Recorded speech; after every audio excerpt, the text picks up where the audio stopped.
Toyota backs car-sharing startup Getaround. Peter Thiel defends Trump. Giphy raises a big funding round, and more. It's Monday, October 31st, and this is Crunch Report. Toyota has made a strategic investment in Getaround, a startup that allows car owners to rent out their vehicles when they're not in use. In addition to investing in the service, Toyota is also integrating with the Getaround platform, which should incentivize Toyota owners to participate. For starters, new Lexus vehicles will support keyless entry and driving for Getaround users, so all you'll need is your smartphone. Next up, if you've got a lease with Toyota, you will be able to make payments directly from your Getaround earnings. This is just the latest example of an established car company trying to get more involved with new car ownership and transport models. For example, General Motors has invested in Lyft. Venture capitalist Peter Thiel has taken some heat in Silicon Valley for his support of Donald Trump. You may remember that there was some discussion about whether Facebook would consider removing him from its board, or whether Y Combinator should cut its ties with him. Neither of those things happened, though, and Thiel continued to make the case for Trump today while speaking at the National Press Club in Washington, D.C.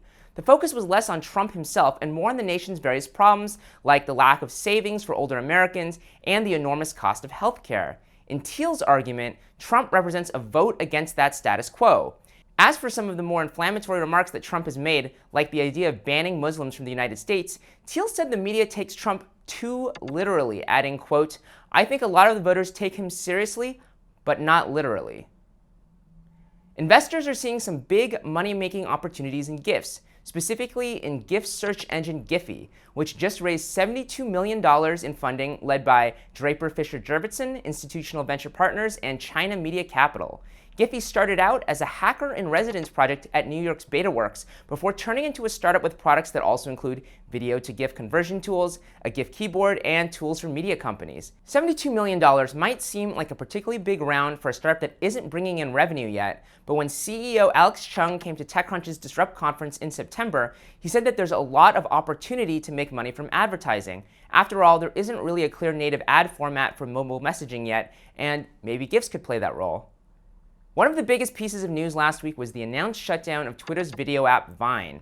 It was bad news for Vine's users, but the app's founders Russ Yusupov and Colin Kroll had already moved on from Twitter. Today they launched a new live video app called Hype. The question is, what makes this different from all the other live video options out there? Well, the big feature is the ability to include other multimedia content such as photos and videos in your broadcast. You can also feature viewer comments and include other elements like music and emojis. One commenter on Product Hunt described Hype as Facebook Live for meme culture.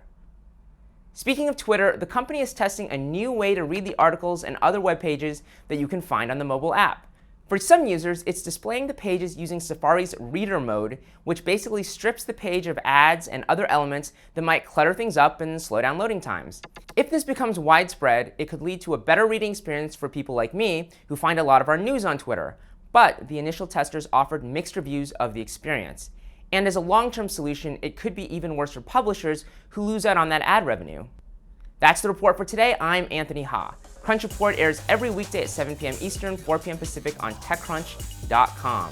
You can also find us on iTunes and on YouTube. Your regular host, Tito Hamzy, will be back tomorrow with the 400th episode of Crunch Report. In the meantime, thanks for watching and happy Halloween.